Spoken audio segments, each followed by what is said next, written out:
현 정부 비선 실세로 드러난 최순실 씨가 마치 공식 권한을 가진 결재권자처럼 청와대와 각 부처 업무 문서를 사전에 챙겨본 정황이 검찰 수사 과정에서 드러났습니다.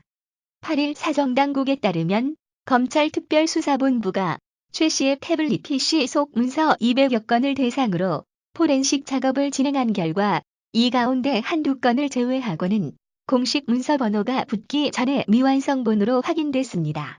검찰이 최 씨에게 유출된 것으로 판단한 문건들에는 박 대통령의 연설문, 북한과 비밀 접촉 내용이 담긴 인수위 자료, 박 대통령의 해외 순방 일정을 담은 외교부 문건, 국무회의 자료 등이 망라됐습니다. 검찰은 정부 각 부처와 청와대의 문서 작성자, 중간 결제자들 다수를 조사해 해당 문건들이 공식 결제 라인과 비공식 업무 협조 형식으로 부속실로 넘어와 정 전 비서관의 손을 거쳐 최 씨 측에 넘어간 것으로 파악했습니다. 검찰에 압수된 정 전 비서관의 휴대전화 음성 녹음 파일에는 최 씨가 구체적으로 정 씨에게 문서들을 요구한 정황이 담긴 것으로 알려졌습니다.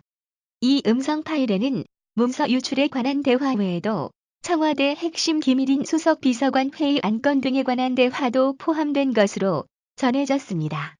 이에 따라 검찰은 구속 상태인 정 전 비서관을 상대로 최 씨의 국정 개입 관여 정도를 집중적으로 추궁 중입니다.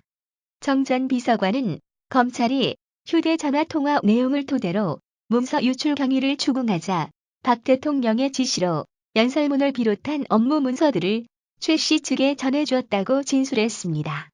지시 배경 취지와 관련, 그는 박 대통령이 연설문 등과 관련해 국민 반응 등을 염두에 두고 사전에 의견을 구하는 차원에서 문서를 전해주라고 한 것이라는 취지로 진술한 것으로 전해졌습니다. 앞서 박 대통령은 지난달 25일 1차 대국민 사과 때 취임 후에도 일정 기간에는 일부 자료에 대해 의견을 들은 적도 있으나 청와대 및 보좌체제가 완비된 이후에는 그만뒀다며 최 씨에게 자료를 보내주도록 한 사실을 부분적으로 시인한 바 있습니다.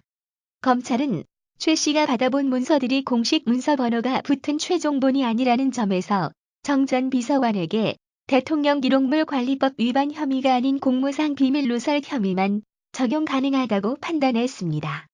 한두 건의 최종 문서가 있지만 이는 청와대 생산 문서가 아니라 정부 부처의 문서를 보고받은 것이라 법이 규정하는 대통령 기록물로 보기 어렵다고 봤다고 합니다. 따라서 검찰은 정 전 비서관의 체포영장 청구 때는 혐의란에 공무비밀누설과 대통령 기록물 관리법 위반을 적었으나 구속영장 청구 때는 공무비밀누설 혐의만 적용했습니다. 검찰은 박 대통령이 공식적으로 최 씨 측에 외교 안보 등 민감한 내용이 담긴 정부 문서를 다량으로 유출했다고 사실상 시인했고 대국민 담화를 통해 검찰 수사에 적극적으로 응하겠다는 입장도 밝힌 만큼 임기 중 기소 가능성과 관계없이 대통령을 상대로 최 씨 측에 문서를 내주도록 한 경위와 의도 등을 확인하는 절차가 필요하다고 보고 있습니다. 다만 판례상 공무상 비밀누설죄는 정보를 건넨 사람만 처벌하고 받은 사람은 처벌할 수 없게 돼 있어 최 씨는 이와 관련한 별도의 처벌을 받지는 않을 전망입니다.